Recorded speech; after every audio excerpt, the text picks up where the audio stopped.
Bonjour, je m'appelle Éric Vincent, je suis propriétaire de Sinis Haute-Laurentide et Sinis Laurentide, franchisé de la bannière Gus. Aujourd'hui, je vais vous montrer comment utiliser l'application DocuSketch, de même que la caméra 360 degrés. La trousse DocuSketch se compose d'une mallette de transport, une caméra 360,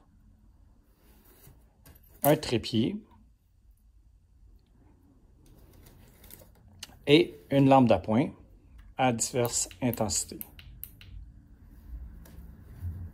de même qu'un câble de recharge. Voici la façon d'ouvrir le trépied. Premièrement, vous pouvez ouvrir la petite roulette ici, s'assurer qu'elle est dévissée suffisamment pour ouvrir les pieds. Ensuite, on resserre la molette ici. Des petites clips ici qui ouvrent des extensions. On referme les clips. Voilà. On installe ensuite la caméra en tournant jusqu'à ce qu'elle soit bien en place. Aucun besoin de serrer de façon excessive. Ensuite, pour ouvrir, il y a 3 boutons sur l'appareil. Le premier à droite, le bouton On-Off. Celui du centre pour le Wi-Fi, celui de gauche pour prendre une photo. On n'utilisera pas ce bouton-là parce que les photos se prennent par l'application. Donc, une fois que la caméra est bien en place, on allume le Wi-Fi. On laisse son doigt 2 ou 3 secondes jusqu'à ce qu'une lumière blanche apparaisse sur le dessus de l'appareil qui clignote. Cette lumière indique que le Wi-Fi est maintenant disponible. Pour brancher la caméra avec l'application, donc avec le téléphone, on va dans les réglages. Dans les réglages, on choisit Wi-Fi. On s'assure que le Wi-Fi est bien allumé. Et on choisit l'appareil qui commence par QJX de façon générale. Chaque appareil a son propre numéro. Donc ici, il était déjà sélectionné. Si ça ne l'était pas, on cliquerait pour qu'il s'en vienne ici. Mettons, on va faire l'inverse. Bon, donc, on va laisser ça comme ça. Une fois que ça c'est fait, on peut revenir à l'écran d'accueil et se brancher sur DocuSketch. Dans l'application DocuSketch, on crée un nouveau projet. On entre le nom du projet.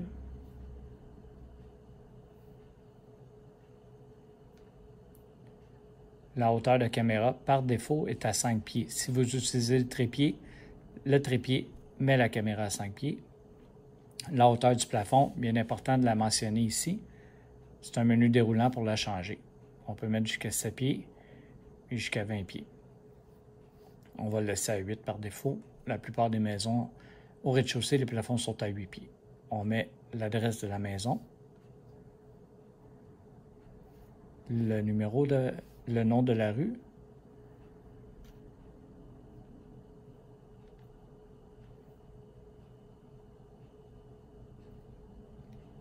le nom de la ville.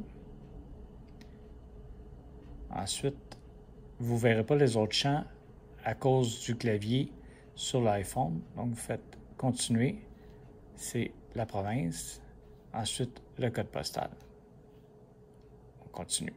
Vous allez tout voir maintenant ce que vous avez mis. Vous pourrez à ce moment-là corriger.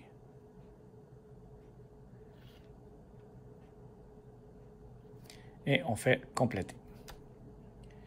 Vous avez maintenant la possibilité d'ajouter une nouvelle chambre. Ici, bien important, on met le nom de la chambre. On va dire chambre ici, mais ça pourrait être salon, salle à manger, le nom des pièces. Ici, bien important, c'est un menu déroulant pour le niveau. Par défaut, c'est le premier étage. On peut mettre le sous-sol, le toit, l'extérieur et chacun des étages jusqu'à 50 étages, pardon. Donc, dans ce cas-ci, on va ramener ça au début. Très important. À chaque fois que vous créez une nouvelle pièce, s'assurez que l'étage est bien mentionné.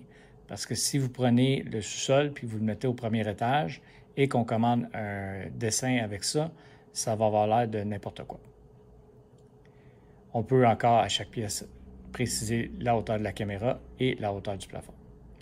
Ici, ensuite, on a deux options. Soit Add Shot ou Add Comment. Pour le moment, on n'utilisera pas Add Comment. On utilise Add Shot. Il y a deux modes, le Quick Capture Mode et le Single Shot Mode.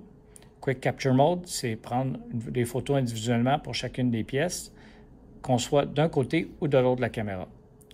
Le plus simple, ça va toujours être utilisé Single Shot Mode. Donc, quand on va cliquer sur le bouton, il va prendre une photo des deux côtés en même temps. Vous allez entendre clic, clic. Il ne faut juste pas être dans la pièce pendant que cette photo-là se prend, mais comme c'est en Wi-Fi, ça ne posera pas de problème. Ici, le bouton HDR, c'est si vous avez un problème de luminosité dans l'espace, il faut peser sur le bouton HDR. Une fois que la photo est prise, on arrive sur cet écran qui nous demande les options, soit de regarder la photo, que vous pouvez faire pour s'assurer que votre photo est bonne, ou encore d'ajouter une shot. Ajouter une shot, c'est si jamais vous voulez prendre une deuxième photo dans la même pièce, ce qui va souvent être le cas quand les pièces sont complexes ou il y a beaucoup de mobilier.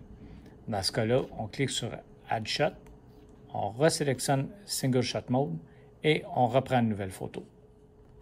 Une fois que vous avez fini de prendre toutes vos photos, vous allez arriver sur un écran et vous allez devoir, avec les flèches, revenir à l'écran d'accueil. Dans l'écran d'accueil, vous voyez ici est écrit « Upload Needed » pour dire que ce document-là doit être téléversé.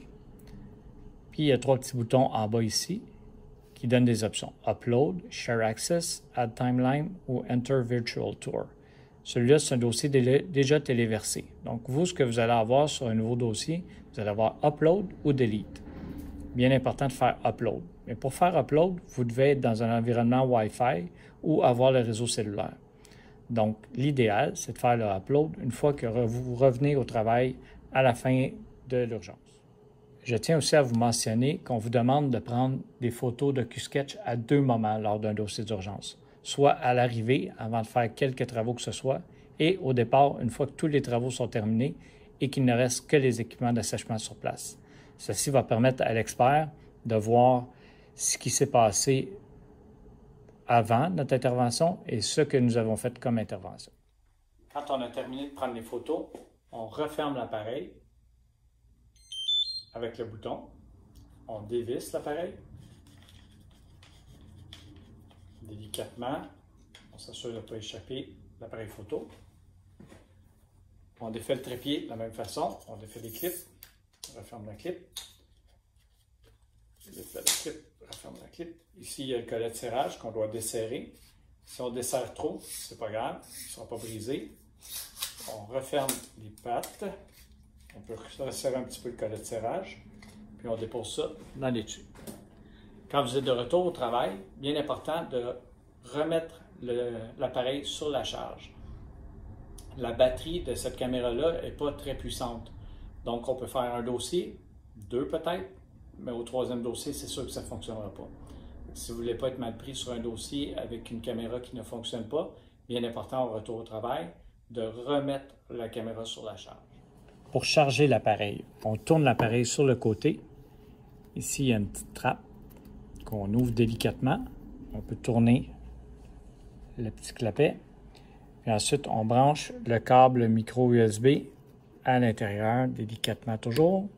Puis on s'assure que l'autre bout est branché dans un port USB conforme.